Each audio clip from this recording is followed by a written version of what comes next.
Allahu Akbar. Hadirin semoga Allah Subhanahu wa taala, itulah kekompakan yang terjadi. Karena ketika umat Islam bersatu, nggak ada yang bisa ngalahin, Pak. Ketika masjid dengan masjid yang satu bersatu, nggak ada yang sanggup ngalahin. Nah, ini nggak diambil pelajaran sama kita. Habis bersatu kayak begitu, saling fitnah, saling menjelek-jelekkan, mau dibohongin sama buzzer. Saya termasuk korbannya. Dibilang berbeda perjuangan, inna lillahi wa inna ilaihi raji'un. Kagak bakal berubah, kagak bakal berubah, kagak bakal berubah sampai kepala ini putus dari badan, saudara. Allahu Akbar. Kurang ajar itu mulut-mulut itu yang menuduh berbagai macam tuduhan yang nggak benar itu. Inna lillahi, berantakan perjuangan gara-gara foto, bayangin. Berantakan perjuangan gara-gara video yang diedit, bayangin. Ini kan kerjaan para buzzer yang gemar memecah belah kita semua. Tapi kita nggak sadar dipecah belah, saudara. Ini orang ini, insya Allah ini orang yang istiqomah dan dia orang pinter, nggak bisa dipecah belah. Betul nggak? Banyak nggak yang melarang saya datang ke Pekanbaru?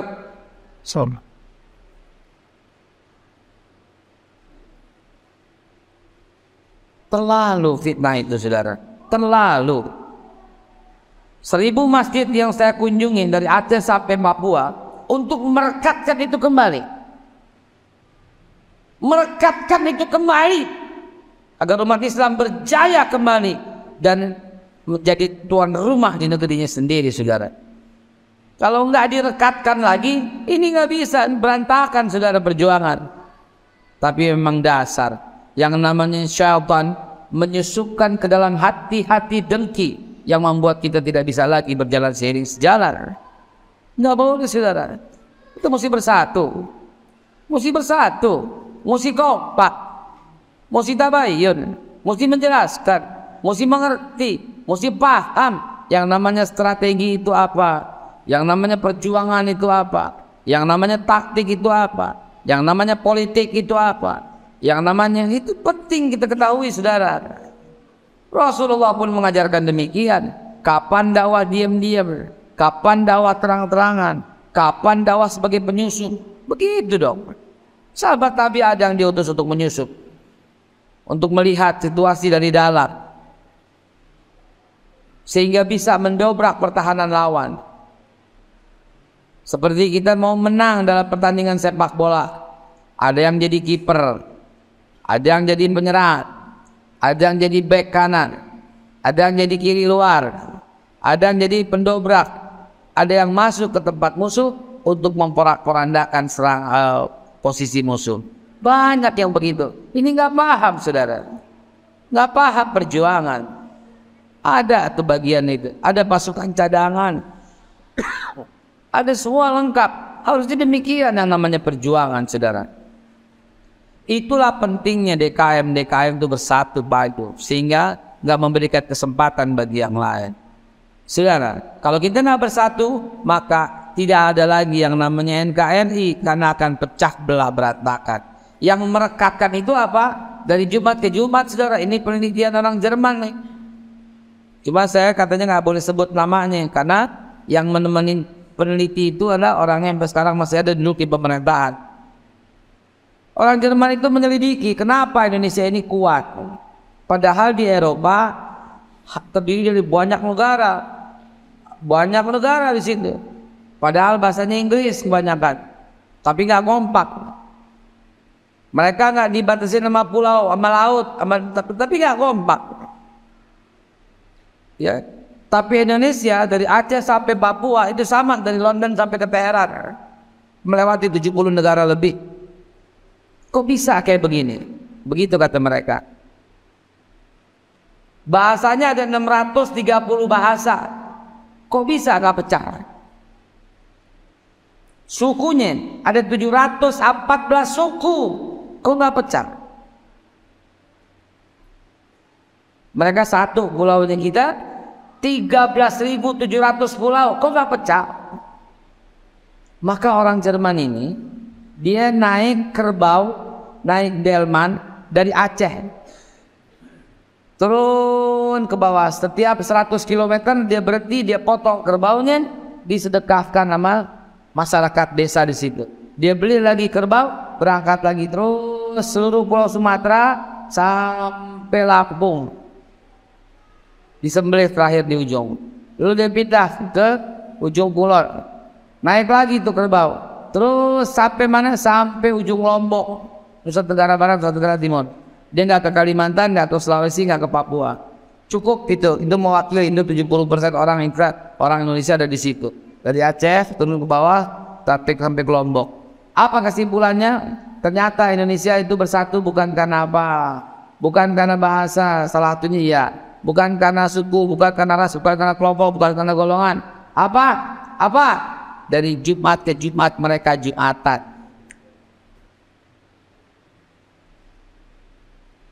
Itu rahasianya.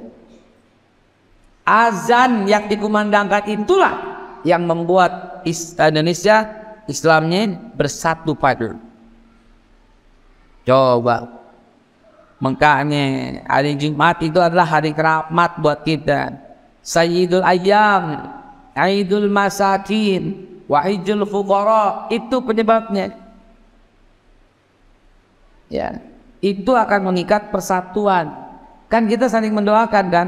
Imam, khotib kalau nggak mendoakan kaum mukminin sah nggak sah, bubar Jumatannya nggak boleh. Khatib harus mendoakan Allahumma gfir lil mu'minina wal mu'minat wal muslimina wal muslimat al ahya'i minhum wal amwat. Itu khatib wajib mendoakan. Ini ada orang muslim, sesama muslim, cuma ngelihat orang tahlilan dibilang kafir, cuma bikin maulid dibilang bid'ah, beda kunut dibilang sesat. Celaka nggak kayak begitu? Beda perjuangan dibilang pengkhianat. Coba. Beda tahlil dibilang sesat. Beda strategi dibilang munafik. Inna lillahi wa inna ilaihi raji'un. Itu keterlaluan bodohnya saudara, keterlaluan itu, keterlaluan. Dia nggak paham yang lebih inti daripada itu. Saya ilustrasikan ini orang-orang kayak begini seperti orang yang berebutan cium hajar aswad dengan cara tonjok dan tendang.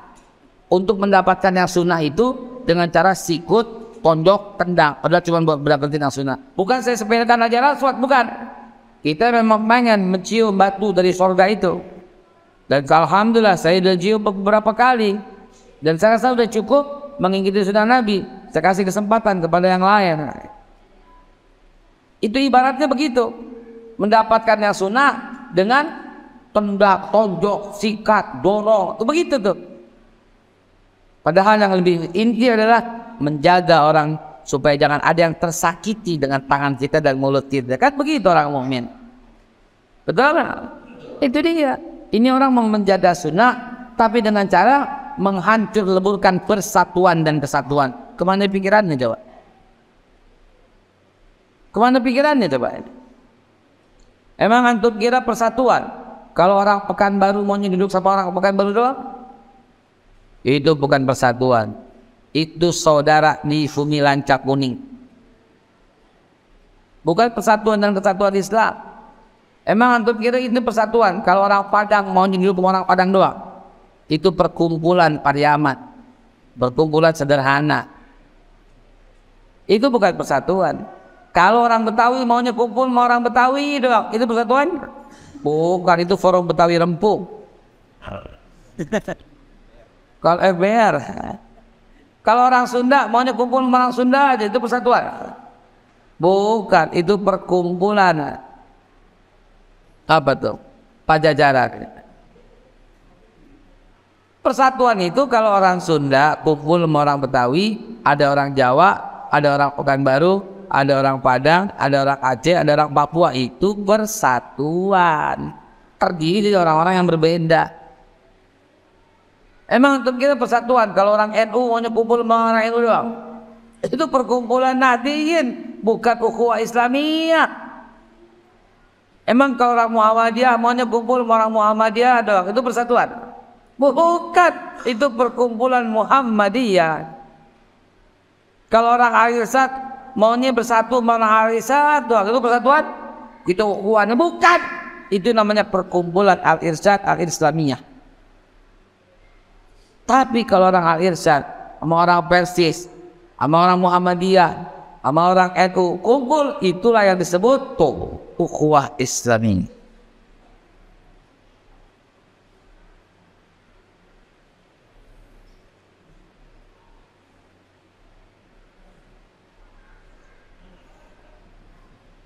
Allah yang jadikan tuh waja'alnakum syu'uban wa qabailan. Lihat tengah-tengah kalimat itu, Allah yang jadikan bersuku-suku dan berbangsa-bangsa.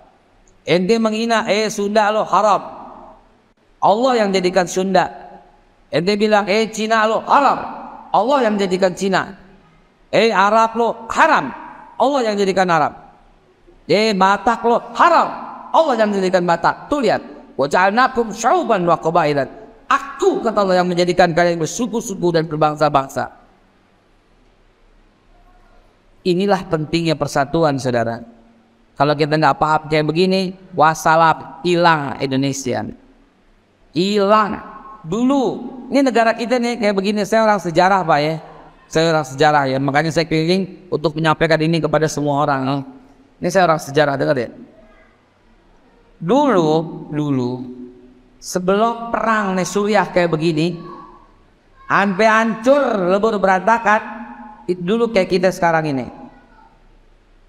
saling ngata-ngatain bid'ah, kafir, sesat, munafik, pengkhianat, zalim, saling ngata-ngatain itu begitu. Akhirnya terus sampai terpecah dua, dan akhirnya Amerika masuk, tuh senjata, udah sikat aja.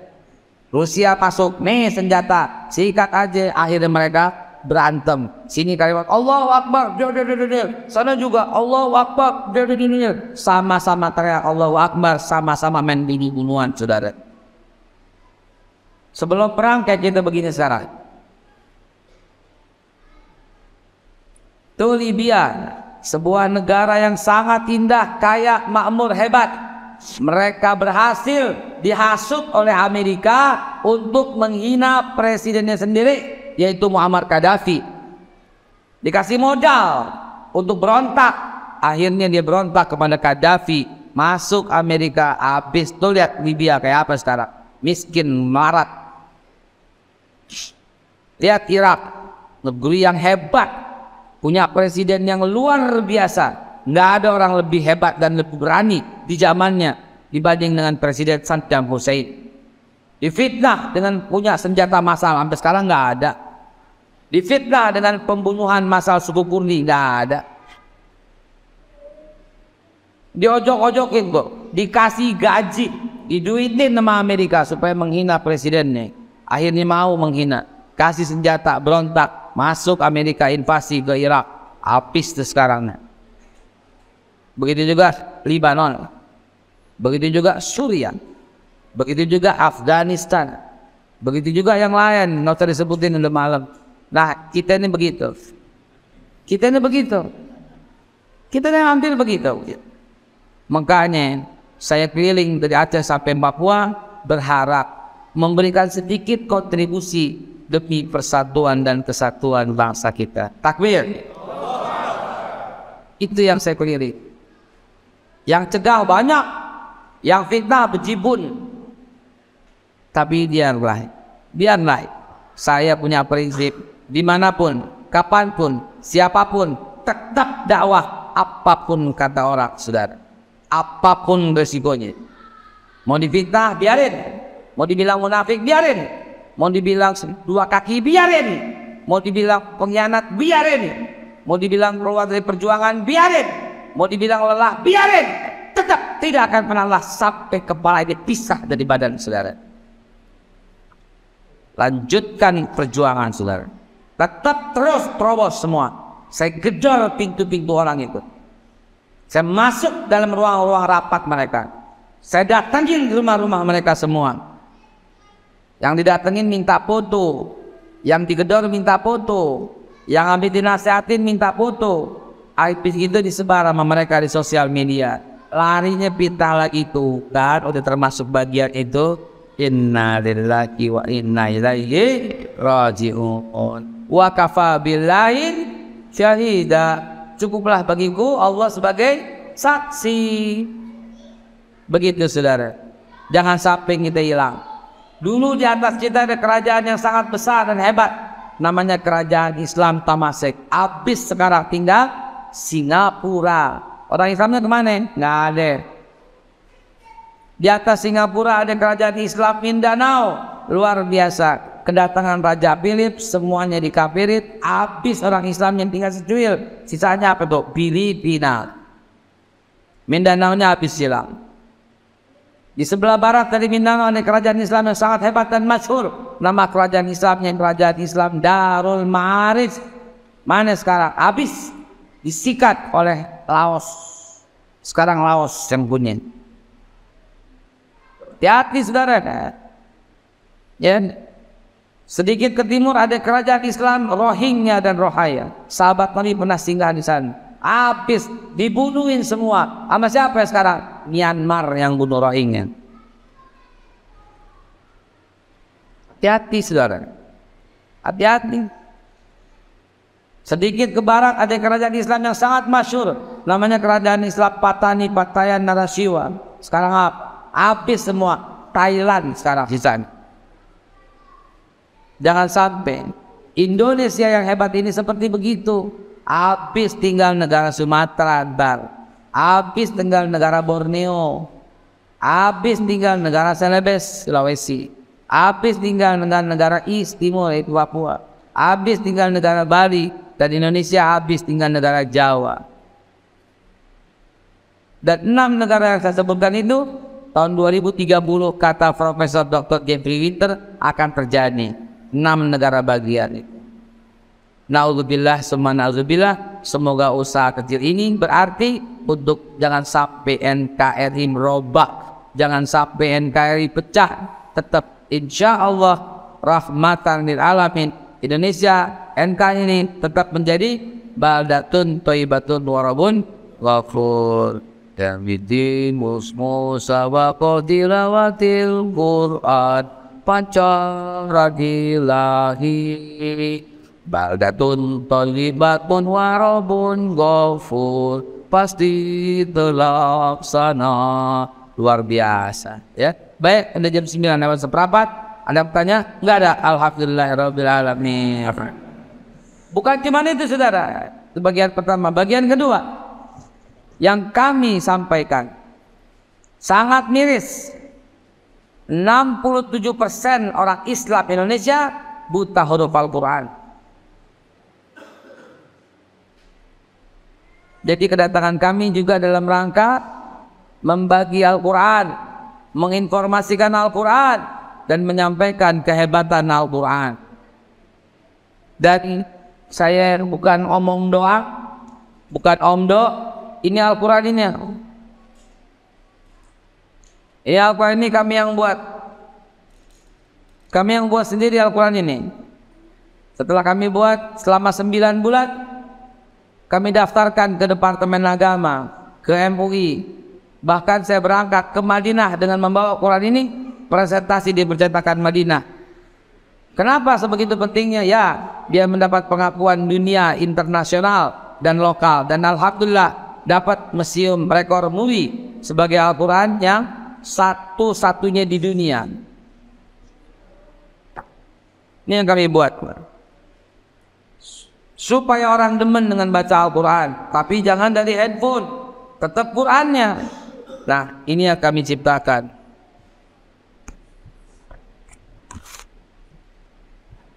Biasa sama, tapi ada barcode-nya. Setiap ayat ada barcode, setiap ayat ada barcode. Biar apa? Biar ngaji jadi mengasyikkan.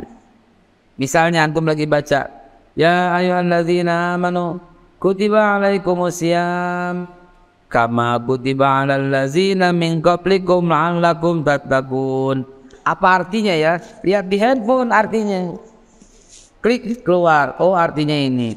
Kalau kata tafsir Al-Maraghi apa? Klik keluar. Kalau kata tafsir Al-Azhar apa? Klik keluar. Kalau tafsir Ibnu Katsir apa? Klik keluar. Kalau tafsir jalan lain bilang apa? Klik keluar. Ah, mau kirim klik bisa. Ah, mau pakai terjemahan Departemen Agama saja, klik langsung bisa. Ah, mau bahasa Inggris, klik bisa. Al-Maududi Translation.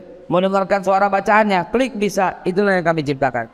Lengkap, bukan cuma kesimpulan. Asbabun nuzulnya juga ada. Sekecil ini, iya sekecil ini. Sekecil ini, setipis ini. Qurannya nggak berubah. Setiap ayat kami kasih kayak QR code, kayak QRIS. Alhamdulillah. Kami yang buat, dan ini satu-satunya di dunia. Kami daftarkan ke hak paten. Waktu itu saya ke Madinah untuk supaya dia beli hak patennya. Jadi dicetak sama dia sendiri. Kan dia orang kaya, cetak dan bagikan. Belum deal. Bantu doa ya, insya Allah deal. Karena hak patennya saya jual nggak mahal, hanya 10 triliun rupiah. Iya dong, penemuan mutakhir kok.